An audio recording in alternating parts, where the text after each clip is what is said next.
Hello all, welcome back. My name is Tanya Bhandari. आज हम लोग एक नए सब्जेक्ट के बारे में बात करने वाले हैं जिसका नाम है jurisprudence, interpretation and general laws. And obviously और सब्जेक्ट्स के अकॉर्डिंगली सारे सब्जेक्ट्स हमारे 100 मार्क्स के हैं और ये भी हमारा सब्जेक्ट 100 मार्क्स का है। ऑब्वियसली ये भी थ्योरेटिकल सब्जेक्ट है एंड ये हमारा मॉड्यूल 1 में पेपर नंबर 1 है। तो अब हम इस पर्टिकुलर सब्जेक्ट की अगर बात करें तो हम इसमें क्या क्या कवर अप करेंगे। तो बेसिकली हम डिफरेंट काइंड्स ऑफ लॉज के बारे में बात करते हैं, जैसे हमारा civil procedure code, criminal procedure code, limitation act क्या है या लॉ कहाँ से आया, क्या क्या डेफिनेशंस हैं लॉ की, जो पहले एशियन जूरिस्ट ने क्या क्या डेफिनेशन दी हैं, स्कूल्स ऑफ लॉ क्या है। तो ये सारा मिक्स एंड मैच है, लेकिन ये प्रॉपर लॉ ही है आपका। तो अब क्या है कि क्योंकि हमारा मॉड्यूल 1 में हमारा एक प्रैक्टिकल एंड बाकी थ्योरेटिकल सब्जेक्ट्स हैं, ऐसा ही है ना। तो कई बच्चों का पता है ये कहना होता है कि हमें ना मैम हमारे लॉ सब्जेक्ट में इंटरेस्ट नहीं आ रहा, काफी डिफिकल्ट लग रहा है, जबकि कंपनी लॉ बहुत इंटरेस्टिंग है। ठीक है, और setting up of business entities में भी आप देखेंगे ना ज्यादा ऑलमोस्ट सारा कंपनी लॉ ही है, लेकिन क्या है कंपनी लॉ एक वाइडर पिक्चर में है, सेटिंग अप ऑफ बिजनेस में आपको थोड़ा थोड़ा टॉपिक्स में कवर किया गया है। लेकिन अगर हम jurisprudence, interpretation and general laws की बात करें तो नाम से ही समझ में आता है कि हम जर्नल लॉज के बारे में बात करेंगे। इंटरप्रिटेशन स्किल्स भी हम इसमें देखते हैं क्योंकि हमें लॉ को सही तरीके से इंटरप्रेट करना होता है। एंड आपका तो कर्म धर्म क्या है, आप सीएस हो तो आपको क्या करना है, आपको हमेशा लॉ से ही डील करना है। तो ठीक है, इसमें कुछ ऐसे टॉपिक्स भी हैं जो काफी ड्राई है, जिसमें शायद आपका इंटरेस्ट थोड़ा ऊपर नीचे हो सकता है, क्योंकि उसमें क्या है डेफिनेशंस ही हैं, पहले क्या होता था, किस बेसिस पे आया, वो सारी बातें हैं। लेकिन मैं अपने 100% एफर्ट से यही ट्राई करूंगी कि आपको वो भी टॉपिक इंटरेस्टिंग लगे। एंड अब ये है कि क्योंकि प्रैक्टिकल सब्जेक्ट पे क्या होता है ना कि बच्चे ज्यादा ध्यान देते हैं, क्यों? क्योंकि उसमें फिगर्स जब आप सॉल्व करते हैं ना क्वेश्चन, चाहे वो टैक्स का हो चाहे अकाउंटिंग का हो, तो फिगर्स जब आंसर्स मैच होते हैं तो एक अच्छी फील आती है कि हमारे तो आंसर्स मैच हो गए, हमें तो आने लग गया है। दैट्स परफेक्टली गुड, क्योंकि एक ह्यूमन साइकोलॉजी है। फिर हम क्या करते हैं, वही सब्जेक्ट को वही पढ़ते रहते हैं एंड लॉ को हम इग्नोर कर देते हैं। बट आपको ऐसा नहीं करना है, क्योंकि आपका तो कोर एरिया ही क्या है, लॉ है। आपका प्रैक्टिकल सब्जेक्ट्स ठीक है आपको नॉलेज के लिए दिए गए हैं, आप आगे काम भी कर सकते हैं, मैं ऐसे नहीं बोल रही हूँ, बट बेसिकली कंपनी सेक्रेटरी क्या करता है, लॉ से ही डील करता है। लॉ को इंटरप्रिटेशन स्किल्स आपकी अच्छी होनी चाहिए। तो मेरी एडवाइस यही होगी कि आप प्रैक्टिकल सब्जेक्ट को शुरू करने से पहले कुछ अपना लॉ के कुछ चैप्टर्स कंप्लीट कर लीजिए, जिससे कि आप फिर से ट्रैक में आ सकें। क्योंकि जब आप एक बार प्रैक्टिकल करने लग जाते हैं ना, तो फिर थ्योरेटिकल सब्जेक्ट्स पे ज़्यादा ध्यान देने का मन नहीं करता है। तो हमें ऐसी गलती नहीं करनी है जिससे बाद में हमें रिग्रेट हो। आपको पता है आपकी कैपेबिलिटीज क्या है, कैसे आपको कौन से सब्जेक्ट इंटरेस्टिंग लगते हैं, किस तरीके से अपना टाइम डिवाइड करना है। एंड अभी हमने टाइम डिवाइड की बात करी ना, तो उससे मुझे ध्यान आया, क्योंकि कई बच्चे बोलते हैं मैम क्या टाइम टेबल फॉलो करें। तो आप एक बात बताओ, मेरे टाइम टेबल बताने से क्या आप वो एग्जैक्टली फॉलो कर पाएंगे? बिकॉज मेरा हो सकता है लाइफस्टाइल अलग है, मेरा रूटीन डेली बेसिस का अलग है, आपका अलग हो सकता है। तो मैं अपना अगर टाइम टेबल बना रही हूँ तो मैं अपने रूटीन को देख के बनाऊंगी, है ना, कि मैं सुबह क्या करती हूँ, कितने बजे मैं किस पर्टिकुलर चीज को डिवोट करना चाहूंगी, मेरा इंटरेस्ट क्या है। मैं हो सकता है पहले वो चीज सब्जेक्ट उठाऊं जिसमें मुझे ज्यादा इंटरेस्ट हो, या ऐसे सब्जेक्ट कवर अप पहले कर लूं जो मुझे शायद थोड़े डिफिकल्ट लगते हो, कि ये हो जाए, फिर इंटरेस्ट जिसमें है वो तो ऑटोमेटिकली करना चाहेंगे। तो मेरे टाइम टेबल बताने से आपको कोई फायदा नहीं होगा। बिकॉज मैं चाहूँ तो एक वीडियो अपलोड कर सकती हूँ, बट उसका कोई फायदा नहीं है, क्योंकि आप अगर यूट्यूब में जाएंगे ना और टाइम टेबल डालेंगे, आपको आपके पास हंड्रेड्स ऑफ वीडियोस होंगी जो यही इसी के बारे में बात कर रहे होंगे। ठीक है, वो गलत नहीं है, आप उनसे उनके वीडियोस सुन के आप ये जरूर समझ सकते हैं कि कैसे टाइम मुझे अलॉट करना है, कितने आवर्स बेसिकली मुझे पढ़ाई को देने ही देने हैं। देखो, अगर मुझसे पर्सनली पूछो तो आपको 10 आवर्स तो देने ही चाहिए। अगर कोई अभी से 10 आवर्स नहीं दे रहा है तो वो आगे 12 तो बिल्कुल ही नहीं दे पाएगा, कि अभी नहीं, ठीक है, धीरे धीरे मैं 12 घंटे में एग्जाम से 1 महीना पहले पढ़ना स्टार्ट कर दूंगी वो बहुत है, तो ऐसा नहीं होगा। अब आपका लेवल क्या है, एग्जीक्यूटिव लेवल है, आपने एंट्रेंस टेस्ट अपना फाउंडेशन जो भी था आपने क्लियर करके आप इस लेवल पे आ गए हो, एंड आपका हार्डवर्क है जो आपको यहाँ लेके आया है। तो प्लीज अपने जितना आपने हार्डवर्क अपने प्रीवियस लेवल में किया था वही सेम करके आपको इसकी डिग्री लेनी है, बिकॉज ट्रस्ट मी ये कोर्स सबसे बेनिफिशियल कोर्स है, सबसे रेप्यूटेटेड कोर्स है। इसकी वैकेंसीज आप देखोगे ना, चाहे वो ट्रेनिंग की हो चाहे जॉब पर्सपेक्टिव से भी बात करो, देखो जितने मुंह उतनी बातें, है ना, ये हमें पता है। हर किसी का बोलना, हर किसी की ओपिनियन अलग हो सकती है। कोई बोलता है मार्केट में जॉब्स नहीं है और कोई बोलता है।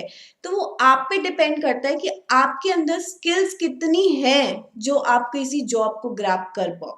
तो हमारा व्हाट्सएप ग्रुप भी आप उसमें ज्वाइन करके आप देखोगे कितनी वैकेंसीज ट्रेनिंग की हम रोज पोस्ट करते हैं, ठीक है। तो क्यों, ये क्या बता रहा है कि रिक्वायरमेंट है तभी तो वैकेंसीज आ रही हैं, अगर रिक्वायरमेंट ही नहीं होती तो वैकेंसीज आने का वो सवाल ही नहीं था।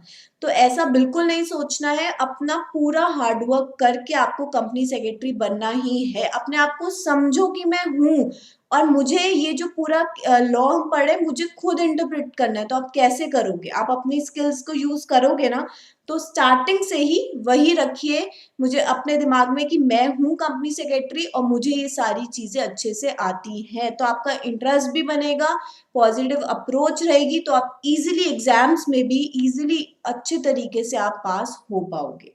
तो चलिए अपने चैप्टर नंबर 1 को स्टार्ट करते हैं। हमारा चैप्टर नंबर 1 क्या है, सोर्स ऑफ लॉ। अब नाम से मुझे समझ में आता है कि किस बारे में बात कर रहा है, कि हम लॉ लॉ हम कितना ये टर्म जर्नली भी यूज करते हैं, लेकिन ये जो लॉ है इसको कैसे डिफाइन किया गया है, अलग अलग एशियन टाइम्स में कैसे डिफाइन किया गया था, ये आया कहाँ से, बनता कैसे है लॉ। अगर मैं आपसे पूछूं ना कि लॉ कैसे बनता है, तो शायद आपका ये कहना होगा कि वो सबको पता है कि बिल पास होते हैं, ये नहीं पूछ रही हूँ मैं, बट लॉ का पर्पस क्या है। हम बोल सकते हैं कि लॉ हमारे सोशल वेलफेयर के लिए बनाया जाता है, ठीक है, जिससे हमारी इकोनॉमी में एक वेल इस्टेब्लिश तरीके से काम हो सके, इक्वालिटी के साथ काम हो सके, कुछ भी डिस्क्रिमिनेशन नहीं हो। तो इसके लिए तो लॉ लाया जाता है कि अगर कुछ भी कोई कॉन्ट्रडिक्ट करता है तो उसको पनिशमेंट मिलती है। अब देखो कितने अलग अलग तरीके के लॉज आए हैं, वो क्यों आए, क्योंकि उसकी डिमांड थी। हम लोग ये जो भी लॉ हम पढ़ते हैं उसकी कहीं ना कहीं नीड अराइज होती है, हुई होती है, इसीलिए वो लॉ आता है। अब आपको पता है कि कैसे हैकर्स चीजों को हैक कर लेते हैं, आपके बैंक डिटेल्स को भी कितना फ्रॉड होता है, तो उसके लिए क्या हुआ, साइबर क्राइम आया। देन हमें अब क्योंकि आपको पता है ना ई कॉमर्स कितना कितने वाइड आप बोल सकते हो वाइड पेस से स्प्रेड हो रहा है, ठीक है। तो ई कॉमर्स के लिए आईटी एक्ट आया कि कैसे गवर्न किया जाए, कैसे चीजों को सही तरीके से रेगुलेट किया जाए, जिससे कि हर चीज जिस चीज के लिए वो बना है उसी के लिए यूज हो, कोई भी इसका मिस यूज ना कर पाए, ठीक है इसकी।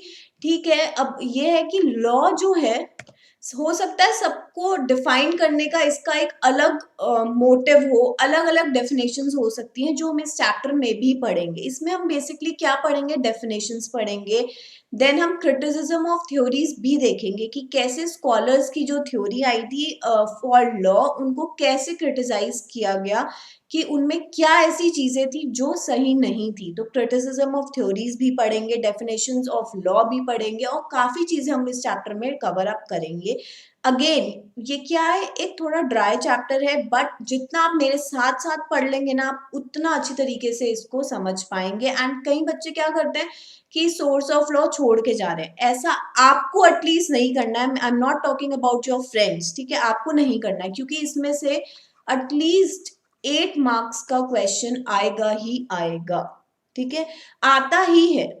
तो इस और वो भी कैसे क्वेश्चंस होते हैं कि केस स्टडी तो नहीं आती। आप बोलोगे ये तो बहुत अच्छी बात है, क्योंकि केस स्टडी में क्या होता है ना कि क्वेश्चन पूछा सिंपल ही चीज जाती है, लेकिन उसको इस तरीके से पोर्ट्रेट किया जाता है ना कि बच्चा कंफ्यूज हो जाता है। तो इस चैप्टर में ऐसा कुछ है ही नहीं है कि जिससे आपकी केस स्टडी बन पाए, ठीक है। तो इससे डायरेक्ट क्वेश्चंस आते हैं, लेकिन अब उन डायरेक्ट क्वेश्चन को आपको कैसे समझ के आपकी अपनी स्किल्स को यूज करके आंसर को इस तरीके से प्रेजेंट करना है कि उसमें से की पॉइंट्स आप वही लिखो जो की पॉइंट्स हैं।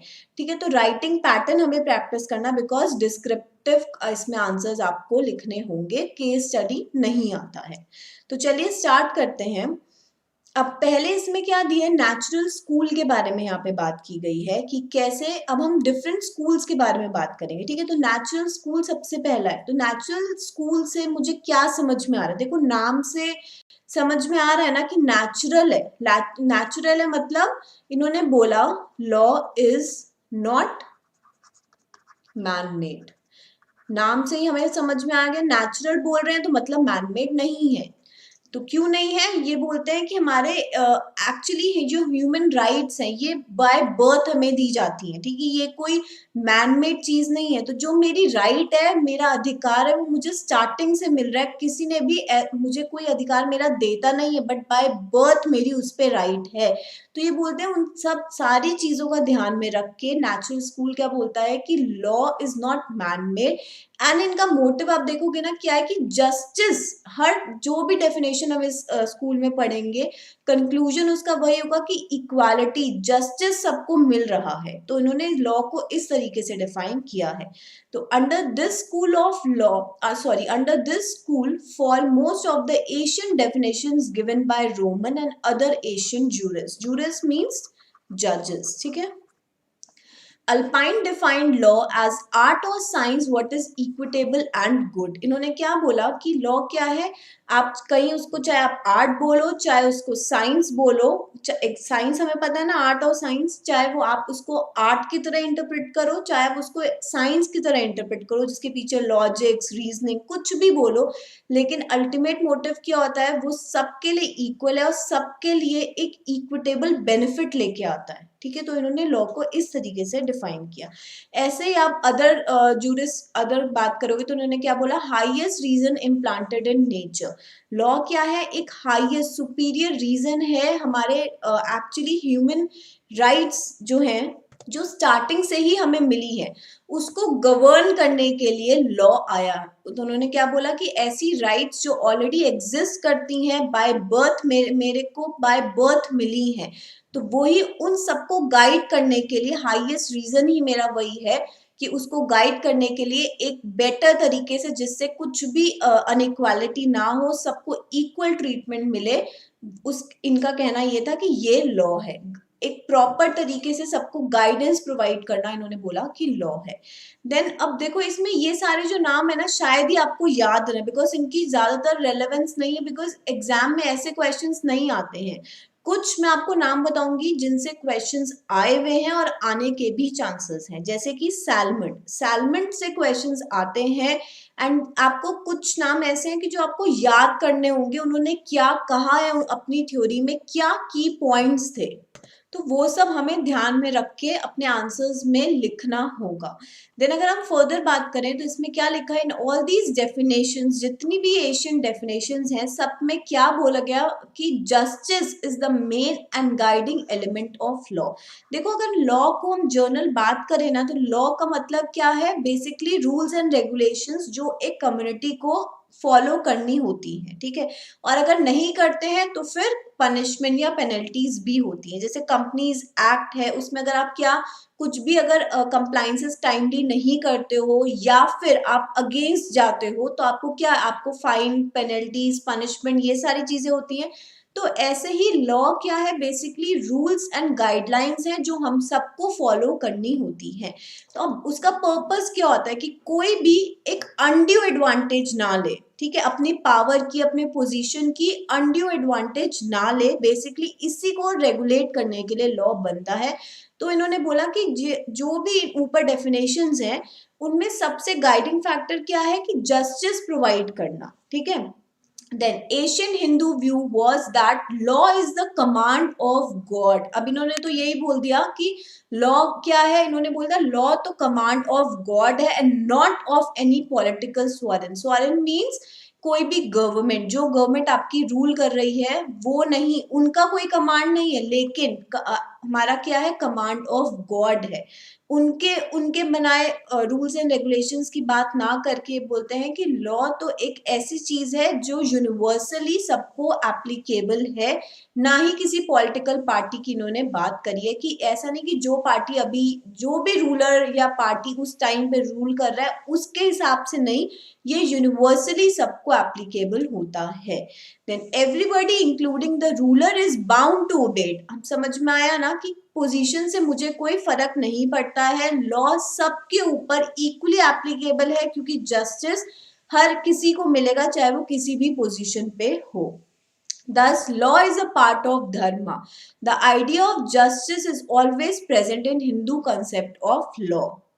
सैलमन, अब ये आपको प्लीज इसको हाईलाइट करिए बिकॉज यहाँ से क्वेश्चंस आते हैं एग्जाम में, ठीक है। सैलमन ने क्या बोला, द प्रोमिनेंट, ये कौन थे, जैसे अभी हमने जिनकी बात करी वो एशियन लॉ थिंकर्स थे, ठीक है, एशियन जूरिस्ट थे, लेकिन सैलमन क्या है, मॉडर्न नेचुरल लॉ थिंकर है।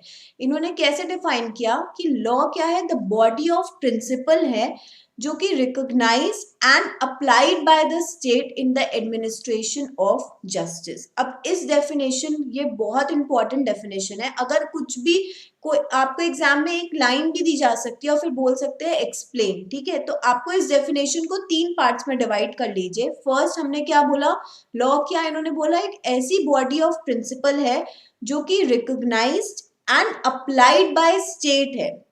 स्टेट कौन, कि जो भी उस पर्टिकुलर टाइम पे हमारी सॉवरेन पार्टी गवर्न करती है वो इस पर्टिकुलर लॉ को, उन सेट ऑफ प्रिंसिपल्स को क्या करती है, अप्लाई करती है, किस लिए, जिससे कि जस्टिस प्रोवाइड हो। तो बॉडी ऑफ प्रिंसिपल्स, सेकंड क्या हो गया, recognise and applied by state, and third क्या हुआ हमारा, एडमिनिस्ट्रेशन ऑफ जस्टिस को सही तरीके से जस्टिस प्रोवाइड करने के लिए जो काम करे जाते हैं वो लॉ है।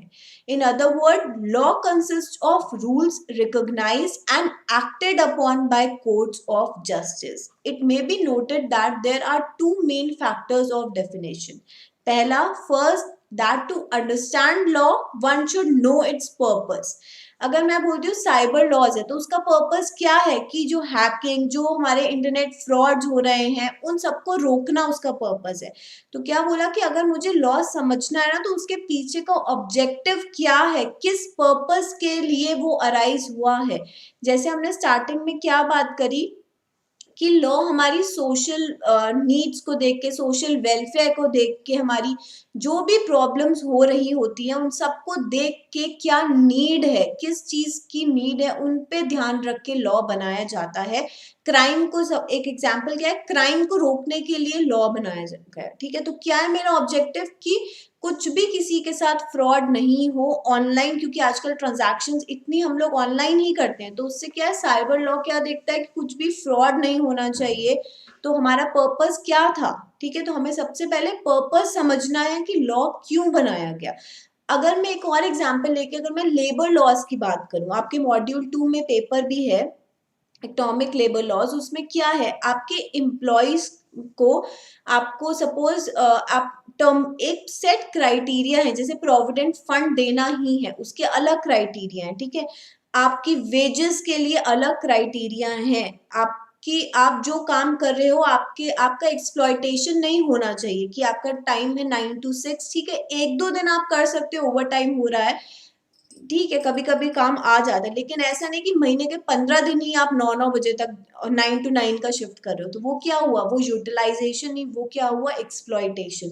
तो ये सारी चीजों को गाइड करने के लिए, कंट्रोल करने के लिए आपको जितनी आपकी सैलरी मिल रही है उसके अकॉर्डिंग आपको काम करना है, ठीक है। वो क्या हो रहा है कि हर सिनेरियो को देख के समझ के लॉज आ रहे हैं। तो लेबर लॉज क्या हुआ कि आप लेबर पे कोई ऐसी एक्सप्लॉयटेशन नहीं होनी चाहिए, वेजेस का सेट पैटर्न होना चाहिए, सेट अमाउंट, मिनिमम वेज इतनी मिलनी ही चाहिए।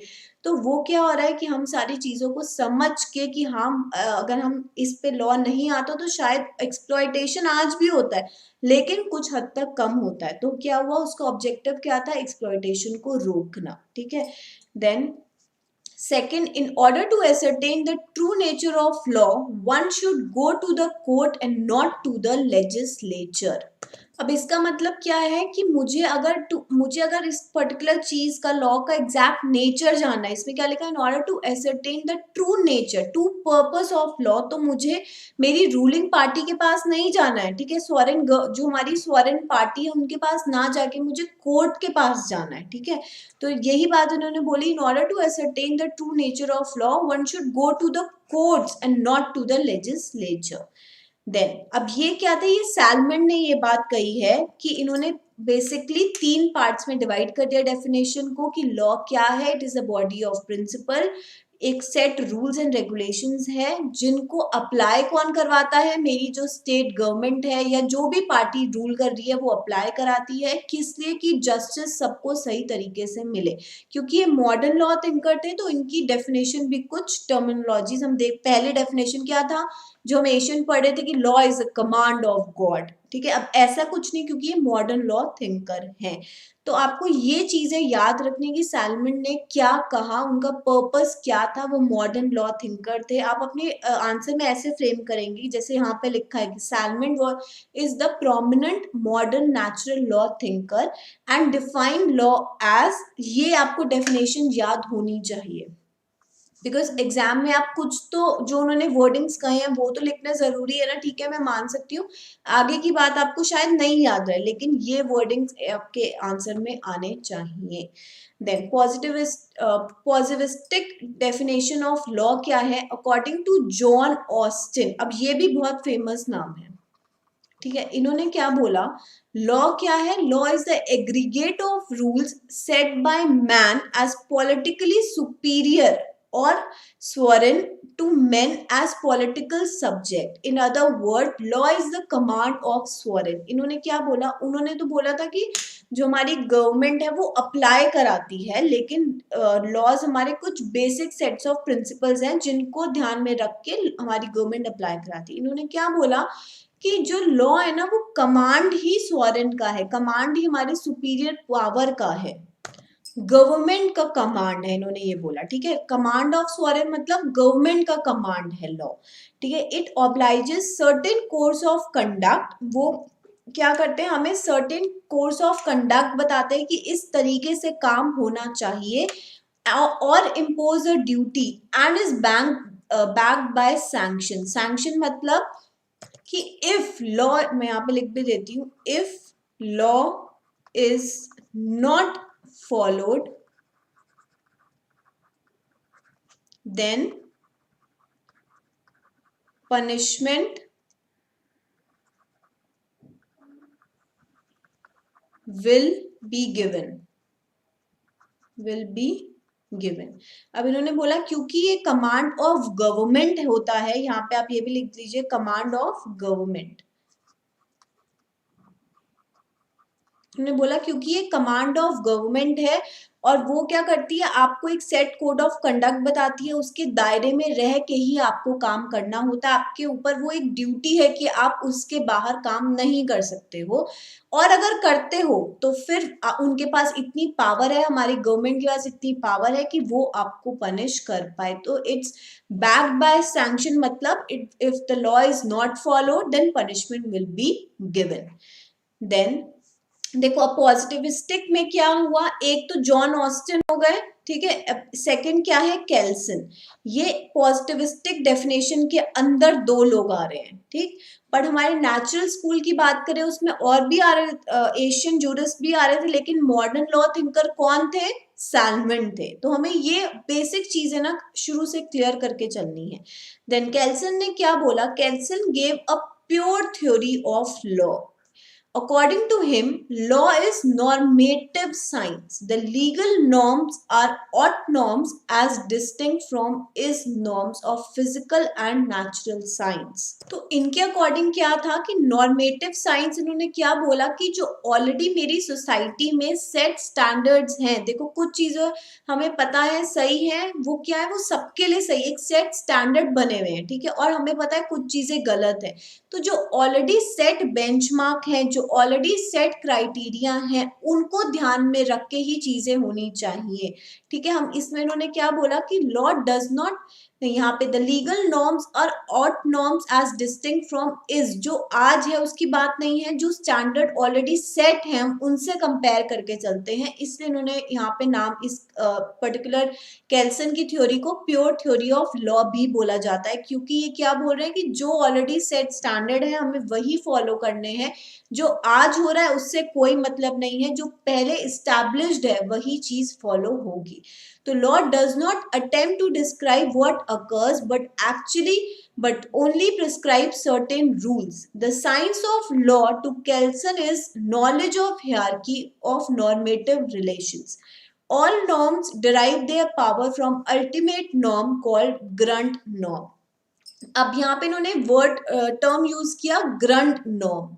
अब इसका मीनिंग क्या है? ग्रंट नॉर्म का मतलब हमारा जो फंडामेंटल नॉर्म है, फंडामेंटल नॉर्म मतलब कि इंडिया में जितने भी लॉज अभी तक बने हैं या आगे भी जो बनेंगे वो हमारे कॉन्स्टिट्यूशन ऑफ इंडिया को ध्यान में रख के ही बनते हैं, उसके अकॉर्डिंग ही बनते हैं। कुछ भी ऐसा नहीं होता है जो वॉयलेट उससे हो, ठीक है, कॉन्ट्रडिक्ट भी हो। तो सारे लॉज हमारे कॉन्स्टिट्यूशन ऑफ इंडिया को देख के ही बनते हैं। तो ग्रंट नॉर्म का मतलब क्या है? जो हमारा फंडामेंटल, जैसे कि केल्सन क्या बोलते हैं कि जो चीज ऑलरेडी इस्टेब्लिश्ड है उसी के अकॉर्डिंग काम होगा, एक सेट प्रिंसिपल, सेट बेंचमार्क जो बन चुका है ना उसी के अकॉर्डिंग काम होगा। तो ऐसे ही हमारा जबकि कॉन्स्टिट्यूशन बन चुका है उसी के अंदर रह के ही उसी से सारे लॉ डिराइव होते हैं, कुछ भी ऐसा नहीं है जो उससे बाहर हो। तो ये दो हमारे किस में आए? जॉन ऑस्टिन और केल्सन हमारे पॉजिटिविस्टिक डेफिनेशन ऑफ लॉ में फॉल करते हैं। देन अब हमारा बात करते हैं हम लोग हिस्टोरिकल डेफिनेशन ऑफ लॉ की। हिस्टोरिकल डेफिनेशन ऑफ लॉ का क्या मतलब है कि देखो, एक थे सैविग्नीज। अब मुझे पता है नाम थोड़े वियर्ड हैं, थोड़े डिफिकल्ट हैं, नाम हमें जनरली ऐसे नहीं याद रहते हैं। वैसे फ्रेंड्स के नाम होते तो शायद अभी तक याद हो गए होते, क्योंकि अब पढ़ाई से रिलेटेड है तो नहीं याद रहते हैं। तो आप अपने अकॉर्डिंग इसमें कोई भी शॉर्ट फॉर्म बना सकते हो जिससे आपको चीजें याद रहे। अब सैविग्नी किससे डील करती हैं?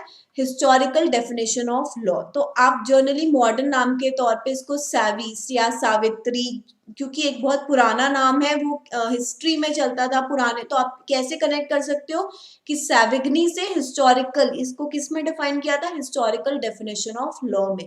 तो ये कुछ मेरे तरीके हैं आपको शॉर्टकट्स बताने के, बाकी आप अपने तो ऑब्वियसली डिस्कवर करते ही हैं, पर करना भी चाहिए क्योंकि चीजें हमें बस याद रहनी चाहिए, चाहे वो कैसे भी याद हो। तो Savigny's theory of law can be summarized as follows. इन्होंने क्या बोला? That law is a matter of unconsciousness and organic growth. इन्होंने बोला कि लॉ, ये इनका मानना क्या है कि लॉ कोई एक नेचुरल प्रोसेस से बनता रहता है, जो चीजें सामने आती रहती है उनको देख के लॉ बनता रहता है, कोई भी प्लान्ड मूव नहीं रहता कि अब इस पे लॉ बनाएंगे, नेक्स्ट हमारा एक पर्टिकुलर और चीज पे लॉ बनेगा, ऐसा नहीं है। एक बहुत नेचुरल तरीके से लॉ बनता है, कुछ भी पहले से सोच के लॉ नहीं बनाया जाता, जो जो सिचुएशन सामने आती है नेचुरली उस पे लॉ बनते जाते हैं, तो इसीलिए हम उसको ऑर्गेनिक ग्रोथ बोलते हैं। Therefore, law is found and not made, and इसी रीजन से हम ये लाइन बोलते हैं कि लॉ फाउंड होता है, नॉट मेड। मेड अगर हम क्यों ऐसा बोला गया? अगर हम ये बोलते ना कि लॉ इज मेड, तो मतलब हम कोई चीज पहले से सोच के चल रहे हैं और फिर उस पे लॉ बना रहे हैं, जबकि ऐसा नहीं है। जो सिचुएशन सामने अराइज होती रहती है, फाउंड होती रहती है, उस पे लॉ बनता है, तो इसीलिए law is found and not made. Then second क्या है? Law is not universal in its nature, like language it varies with people and age. देखो, आपको पता है हर कंट्री का लॉ अलग है, ठीक है, इंडिया का अलग है, यूएस का अलग है, हर कंट्री का लॉ अब उसकी सिचुएशन देख के बनता है। तो यूनिवर्सल ऐसा नहीं है कि जो लॉ यहाँ है वो वही लॉ वहां होगा। तो लॉ इज नॉट यूनिवर्सल। जैसे हमारी एज वैरी करती है एक दूसरे से, ऐसे ही country to country, time to time law में चेंजेस भी तो आते हैं ना। ये भी हमें ध्यान रखना है कि law is not static, law is dynamic, क्योंकि जैसे जैसे चेंजेस आते हैं, आप इससे भी कनेक्ट कर सकते हो, क्योंकि हमने ऑलरेडी बोला कि ऑर्गेनिक ग्रोथ है इसमें, ठीक है। ऑर्गेनिक ग्रोथ मतलब एक नेचुरल प्रोसेस से बढ़ा है, तो जो भी नेचुरली इन्वायरमेंट में या हमारे आसपास के इन्वायरमेंट में बताते हैं कि चेंज आता है, तो उसी के अकॉर्डिंग लॉ भी मोल्ड हो जाता है। मोल्ड हो जाता है मतलब अमेंडमेंट्स आते हैं। वो क्यों आ रहे हैं? क्योंकि लॉ डायनेमिक है, स्टैटिक नहीं है। वैसे ही लॉ इज नॉट यूनिवर्सल, हर एक लॉ सब पे अप्लाई नहीं करता है। Then customs not only precedes legislation but it is superior to it. इन्होंने बोला कि जो हमारे रीति रिवाज, जो हमारे कस्टम्स है ना सोसाइटी के, पर्टिकुलर रिलीजन के, वो सबसे ऊपर है। ना ही कोई लेजिस्लेटिव पावर आके कुछ बोलती है वो ऊपर होगा, बट इन्होंने कस्टम्स को इम्पोर्टेंट दी है कि हमारे जो भी हमारे पर्टिकुलर, अगर हम बोले किसी भी रिलीजन के जो भी कस्टम्स है वो ऊपर है, ना ही कोई और रूल्स एंड रेगुलेशन। तो law should always conform to the popular consciousness. जितने ज्यादा लोग उस चीज को अग्री करते हो ना, उसके बेसिस पे लॉ बनना चाहिए। ना ही कोई ऐसा नहीं कि आप सुपीरियर पोजीशन पे हो और आपके अकॉर्डिंग चीजें ठीक हैं तो आप उस पे लॉ उठा के बना दो, ऐसा नहीं है। हमें हर एक का व्यू देखना चाहिए और हमारे ये नेशनली सबके एक लेवल पे वेलफेयर के लिए लॉ बनना चाहिए। देन फिर आगे क्या बोला इन्होंने, that law has it source in the common consciousness volksgeist of the people. अब देखो ये मैंने भी प्रोनाउंस गलत किया, ये वॉल्गिस्ट नहीं है। जैसे हमारी फॉक्सवैगन कार आती है, लेकिन फॉक्सवैगन आपने नाम सुना है ना, वो स्टार्ट वी से होता है, लेकिन हम उसको प्रोनाउंस क्या करते हैं, फॉक। अगर आप इसको ब्रेक करो ना वर्ड को, तो फॉक मीन्स यहां तक, फॉक मीन्स पीपल, ठीक है, एंड जस्ट मीन्स विल। तो मतलब लोगों की विल के अकॉर्डिंग लॉ बनता है, सब लोग जिस चीज पे अग्री करते हैं उसके अकॉर्डिंग लॉ बनता है। देन फिर उन्होंने क्या बोला, legislation is the last stage of law making and therefore lawyer और the jurist is more important than law. इन्होंने क्या बोला अपनी डेफिनेशन पे कि हमारी जो लेजिस्लेशन है, जो मेरी पर्टिकुलर रूलिंग पावर में जो अभी है, गवर्नमेंट है, उससे भी इम्पोर्टेंट मेरे एडवोकेट्स एंड मेरे जजेस हैं, जो लॉ को मतलब जो चीजों को ध्यान में रख के लॉ बना रहे हैं। तो इन्होंने किसको ज्यादा इंपॉर्टेंस दी है, जजेस एंड हमारे लॉयर्स को, रादर देन लेजिस्लेशन को। तो ये तो बहुत इजी डेफिनेशन थी, ठीक है। अब इजी डेफिनेशन आप कैसे याद करोगे, देखो सैविग्नीज ने हिस्टोरिकल डेफिनेशन ऑफ लॉ दी, उसमें कितने पॉइंट से 2 इधर एंड हम लोग 3 हमने इस पेज में पढ़े थे। क्या बोला कि लॉ इज नॉट यूनिवर्सल, ठीक है, law is not man made. ये मैं क्या बोल रही हूँ, ये मैं आपको जैसे हम फ्रीक्वेंसी में बोलते आते हैं ना, कोई चीज हमें समझ में आई, लेकिन आपको कीवर्ड्स आपके आंसर में आने चाहिए, जैसे कि law is a matter of unconsciousness and organic growth. तो ये चीज आपके एग्जाम में, आपके आंसर में आनी चाहिए। अब इससे क्या आगे तो ऑब्वियसली इजी लाइन है, तो आप लिख सकते हो that law is found and not made. Then law is universal in its nature. भले आपको ये आगे की लाइन याद हो ना हो कि like language it varies with people and age, ठीक है। तो हमें बेसिक चीज याद होनी चाहिए कि यूनिवर्सल ये जो है ना, ये आना चाहिए हमारे एग्जाम्स में। ऐसे की पॉइंट्स आप देखोगे तो वो हाईलाइट करते रहो स्टार्टिंग से ही, और आंसर्स जब आप प्रैक्टिस भी करो ना, तो कोशिश करो कि वो की पॉइंट्स आपके आंसर में आए। अगर अभी से ही आपको प्रैक्टिस होगी ना, तो एग्जाम्स में आपको बिल्कुल डिफिकल्टी नहीं होगी। देन अब हमारा सोशियोलॉजिकल डेफिनेशन ऑफ लॉ। अब इसमें क्या थे, रॉस्को पाउंड। देखो नाम ठीक है, नहीं समझ में आता कभी कभी, बट जितना आप कोशिश करो, जितने याद हो पाए आपको उतने करने मैंडेटरी है। और जो मैंने इनमें इंक्लूड ही नहीं किया, ऑब्वियसली उनसे एग्जाम्स हमारे नहीं पूछा जाता है, तो वो मैंने बेसिकली नाम इंक्लूड नहीं करे, बट जो करे हैं वो उनसे क्वेश्चंस आ सकते हैं। तो उन्होंने क्या बोला, analyse the term law in 20th century background as predominantly an instrument. देखो अगर मैं आपको इसका क्रक्स बताऊं ना, बिकॉज ना पढ़ने में आपको इंटरेस्ट आएगा पूरा की, बट हमें पता होना चाहिए क्या बोलते हैं। इन्होंने क्या बोला है कि predominantly an instrument of social engineering. Social engineering means social welfare. देखो सबका कहीं ना कहीं क्या कहना है कि लॉ हमारा सोशल नीड्स को देख के अकॉर्डिंगली बनना चाहिए, दैट मीन्स सोशल वेलफेयर होना चाहिए, किसी भी लॉ के पीछे उसका क्या मोटिव होना चाहिए कि हमें सोशल वेलफेयर प्रोवाइड करना है। तो predominantly an instrument of social engineering in which conflicting poles of political philosophy, economic interest and ethical values constantly struggle for recognition against background of history, tradition। ये सारी चीजें आपको याद करने की जरूरत नहीं है, बट आपके आंसर में क्या आना चाहिए, ये लाइन जरूर आनी चाहिए कि इन्होंने क्या बोला था कि इंस्ट्रूमेंट ऑफ सोशल इंजीनियरिंग है। ठीक है, लॉ क्या है इनकी साइड से, instrument of social engineering. Then Roscoe Pound thinks of law as social institution to satisfy social wants, the claims and demands and expectation involved in the existence of civilized society by giving effect to as much as may be satisfied or such claims given effect by ordering human conduct through politically organized society। मतलब किसी भी चीज आप अगर कोई law बना रहे हो तो उसके पीछे क्या होना चाहिए, सोसाइटी का वेलफेयर, सोसाइटी का भला होना चाहिए। आई गेस इसको ध्यान ये पढ़ेंगे तो, क्योंकि ये लैंग्वेज से हम बहुत ज्यादा फेमिलियर है तो चीजें जल्दी याद होंगी। होना चाहिए, जैसे जो भी लैंग्वेज में आपको कंफर्टेबल लिखता ना आप वो लिखो।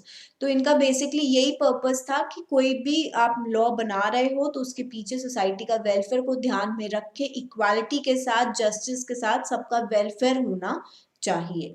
देन हमारा फिर क्या है, रियलिस्टिक डेफिनेशन ऑफ लॉ। इन्होंने क्या बोला कि defines law in terms of judicial process. From above definition, it follows that law is nothing but a mechanism of regulating the human conduct in society. As I told you, law कुछ नहीं है, ऐसी rules and regulations है जिससे हम एक human society के अंदर चीजें सही तरीके से कर पाए, हर चीज को जहां जरूरत है वहां पे अप्लाई कर पाए, जस्टिस को सही तरीके से जिसको रिक्वायर्ड है मिल पाए, हमारी कोई भी पोजीशन की वजह से इनइक्वालिटी नहीं होनी चाहिए, तो यूनिवर्सली सब पे एक जैसा होना चाहिए।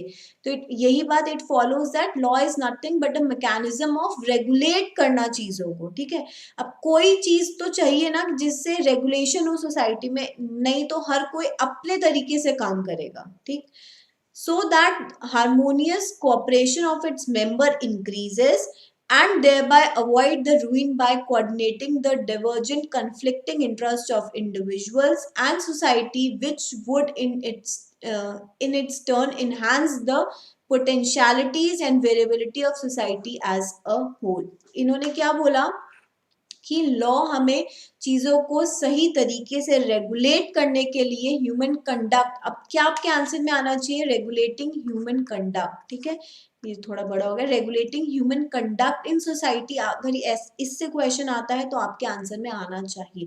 देखो जो जो लाइन आपको इंपॉर्टेंट लग रही है ना उसमें नंबरिंग करते चलो, 1 2 3 जो भी है। ठीक है, उससे क्या आपको पता है मुझे ये चीज एग्जाम में लिखनी है, बाकी उसमें कुछ भी लिखा है आपको कोई मतलब नहीं है। तो हमें की पॉइंट्स को हाईलाइट करके स्टार्टिंग से चलना है, specially in law, because law में, और वो भी डिस्क्रिप्टिव, जब ऐसा होता है ना क्वेश्चंस हमारे डिस्क्रिप्टिव आते हैं तो उसमें हम अगर हाईलाइट करेंगे ना की अपने की पॉइंट्स, ठीक है, तो हम देखेंगे अगर हमारा आंसर शॉर्ट भी है ना, अब ये बीकॉम तो है नहीं कि हम एक एक डेढ़ डेढ़ पेज के आंसर्स लिख रहे हैं, तो हमारे short answers to the point answers की पॉइंट्स के साथ क्रिस्प आंसर्स होंगे तो आप 5 में से 5 भी मिलने के चांसेस है। ऐसा कोई क्राइटेरिया नहीं है कि फुल मार्क्स नहीं मिलते हैं। ठीक है, तो आपने ये इसको मार्किंग दिया। देन हम ये भी लिख सकते हो दैट हमने ये किया ना कि regulating the human conduct in society so that harmonious, ये भी आप इसको भी मार्क करो, किस लिए, क्योंकि harmonious cooperation of its member increases and thereby avoid the ruin by conducting। ये देखो सेकंड पॉइंट क्या हुआ, harmonious cooperation of its member increases. इसके लिए लॉ, इनकी डेफिनेशन में ये सबसे ज्यादा चीज थी। क्यों, क्योंकि यही मेन चीज है हमारी डेफिनेशन की और ये हमारे आंसर में आनी जरूरी है। Then to summarize, following are the main characteristics of law and a definition to become universal one must incorporate all these elements. क्या क्या अब इन्होंने एक समराइज कर दिया जितने भी हमारे स्कूल्स थे, हमने क्या क्या पढ़ा, एक नेचुरल स्कूल पढ़ा, एक पॉजिटिविस्टिक स्कूल पढ़ा, उसमें क्या था, दो थे हमारे, ऑस्टिन और केल्सन। देन हमारा हिस्टोरिकल पढ़ा, उसमें क्या था, साविग्नी, ठीक है। देन हमने एक अभी पढ़ा रियलिस्ट डेफिनेशन ऑफ लॉ और एक सोशियोलॉजिकल डेफिनेशन ऑफ लॉ। तो ये आपको प्रैक्टिस के साथ चीजें याद होने लगेंगी। अगर अब हम सम अप करें तो क्या है, law presuppose a state, the state makes और ऑथराइज टू मेक और रिकॉग्नाइज और sanctions rules which are called law. For the rules to be effective there are sanctions behind them. देखो उन्होंने क्या बोला कि लॉ क्या है, ऐसा जो स्टेट ऑथराइज है अब बनाने के लिए, वो भी हमारे कॉन्स्टिट्यूशन ऑफ इंडिया को ध्यान में रख के, और अगर कोई फॉलो नहीं करता है तो उसके पीछे sanctions behind them, that means punishment, आप लिख सकते हो उसके पीछे पनिशमेंट होती है, जिससे जिस पर्पस के लिए लॉ बना है वो इफेक्टिव हो, ठीक है। अगर लॉ बन रहा है तो उसका रिजल्ट फ्रूटफुल होना चाहिए, इस पर्पस से लॉ बनाया जाता है। Then these rules called laws are made to serve some purpose, मतलब इनका ऑब्जेक्टिव, किसी भी लॉ अगर कोई बना है तो उसका ऑब्जेक्टिव होना बहुत जरूरी है। ऑब्जेक्टिव होता है तो ही लॉ बनता है बेसिकली। द पर्पस कुछ भी हो सकता है, मे बी सोशल पर्पस और it may be simply to serve some personal ends, कुछ भी हो सकता है, कोई डिफाइन नहीं है कि इस बेसिस पे ही लॉ बनेगा। जैसा ही हमने बोला एक ऑर्गेनिक ग्रोथ है, तो चीजों जो जो सर्कमस्टांसेस सामने आते हैं अकॉर्डिंगली लॉ उसके अकॉर्डिंग बन जाता है। Then separate rules and principles are known as law. Such laws may be mandatory, prohibitive, or permissive. A mandatory law calls for affirmative action act as in the case of law requiring payment of taxes. अब देखो यहाँ पे ना तीन चीजें आपको mark करनी है। पहला क्या बोला, मैंडेटरी, दूसरा प्रोहिबिटिव एंड तीसरा परमिसिव। अब इसका मतलब क्या है, देखो मैंडेटरी चीज क्या है, जैसे उन्होंने बोला इनकम टैक्स, क्यों, mandatory law calls for affirmative act. Affirmative act means ऐसे एक्शंस जो आपके social welfare, society, educational needs के लिए जरूरी है, not specifically educational need, I am just giving an example. Basically active actions to improve, इसको हम एफर्मेटिव एक्शंस बोल सकते हैं। तो in the case of law requiring the payment of tax, कि आपको पता है कि अगर मेरी सर्टेन लेवल के ऊपर इनकम जाती है तो मुझे इनकम टैक्स पे करना कंपल्सरी है, मैंडेटरी है, ठीक है। तो लॉ को हमने तीन जब चीजों में कैटेगराइज किया, मैंडेटरी हमें समझ में आए, इनकम टैक्स एग्जाम्पल हो गया। सेकेंड क्या है, प्रोहिबिटिव, मतलब नेगेटिव चीज, ये सब नहीं करना है, वो रोक लगा रहा है। तो इसमें क्या बोला कि a prohibitive law requires negative conduct as in the case of prohibiting the carrying of concealed weapon or running a lottery। अगर देखो हमें पता है कि लॉटरी रिकॉग्नाइज बाय स्टेट्स भी होती है, स्टेट लॉटरीज भी होती है, जिनको परमिशन है वो ठीक है, लेकिन अगर आप अनऑथराइज इलीगल तरीके से जो भी काम कर रहे हो तो वो प्रोहिबिटिव है। इफ इट हम बात करते हैं, एग्जाम्पल लेते हैं, लाइक अगर हम ट्रैवल कर रहे हैं थ्रू फ्लाइट, ठीक है, वहां पे हमें पता है कि हमें वेपन्स लेके जाना अलाउड नहीं है, तो वो क्या है, प्रोहिबिटिव है। आपको जब आप जाते हो तो आप जब आप बुकिंग करते हो तो आपको एक गाइडलाइन भी दी जाती है आपके बुकिंग कंफर्मेशन से पहले कि ये सारी चीजें अलाउड नहीं है, प्रोहिबिटिव है। तो नेगेटिव, वो रोक रहा है आपको ऐसे काम करने से जो कि इलीगल है, अनऑथराइज्ड है। देन अगर हम बात करें परमिसिव की, permissive law is one which neither requires neither requires nor prohibits action but allows certain conduct on the part of individual if he desires to act। इसका मतलब क्या है, कुछ ऐसी चीजें जो आपके कंडक्ट पे डील करती है। दैट मीन्स परमिसिव आप समझ सकते हो, liberal, it's opposite of strict, ठीक है। तो लिबरल तरीके से ये आपके कंडक्ट पे है कि आप कैसे करते हो, वो आप इंडिविजुअल पर्सनालिटी पे है। अब एग्जांपल लेते हैं कि अगर मुझे ट्रैवल अब्रॉड करना है तो उसके लिए मुझे खुद को पता है कि मेरे पास क्या होना चाहिए, मेरे पास पासपोर्ट होना चाहिए और मुझे उस कंट्री में अगर वीजा की रिक्वायरमेंट है तो वो भी होनी चाहिए। तो ये क्या है, ये परमिसिव है। अब इसमें क्या बोला, permissive law is one which neither requires not prohibit, allow करता है certain conduct on the part of individual. एक खुद की समझदारी पे बात आती है कि if he desires to act, कि अगर मुझे पता है अगर मुझे बाहर जाना है तो मुझे इतनी तो समझ है कि मुझे ये दो चीजों की मैंडेटरी रिक्वायरमेंट है। तो परमिसिव हमें समझ में आया, हमें प्रोहिबिटिव, हमें मैंडेटरी समझ में आया। तो ये तीन चीजें इंपॉर्टेंट हैं, आप इसको प्लीज मार्क करके इंपॉर्टेंट भी मार्क कर सकते हैं क्योंकि इनसे भी एग्जाम्स में क्वेश्चन आते हैं। तो देखो आज हमने एक छोटा इस पूरे चैप्टर का एक छोटा पार्ट किया है। क्यों? क्योंकि ये ड्राई चैप्टर है, मैं नहीं चाहती आपका एक एक डेढ़ डेढ़ घंटा का लेक्चर्स हो जिसमें आपको भी इंटरेस्ट नहीं है। जितना मैंने पढ़ाया है ना अभी, आप प्लीज साथ साथ पढ़ लीजिए तो आपको वापस से ये नहीं रहेगा कि मैम मैंने फर्स्ट चैप्टर छोड़ जाऊं क्या। ऐसे क्वेश्चन तो मैं एंटरटेन ही नहीं करती हूँ, इसलिए आई एम रिक्वेस्टिंग यू कि साथ साथ पढ़िए। अभी मैं इसलिए शॉर्ट वीडियो बनाई है कि एटलीस्ट आप यहाँ तक कवर अप कर लें, फिर हम लोग नेक्स्ट अपने सेशन में नेक्स्ट फर्दर हम लोग बात करेंगे, ठीक है। तो आई होप आपको समझ में आया है, तो हम लोग इसके आगे कंटिन्यू अपनी नेक्स्ट क्लास में करेंगे। So till then take care, good bye.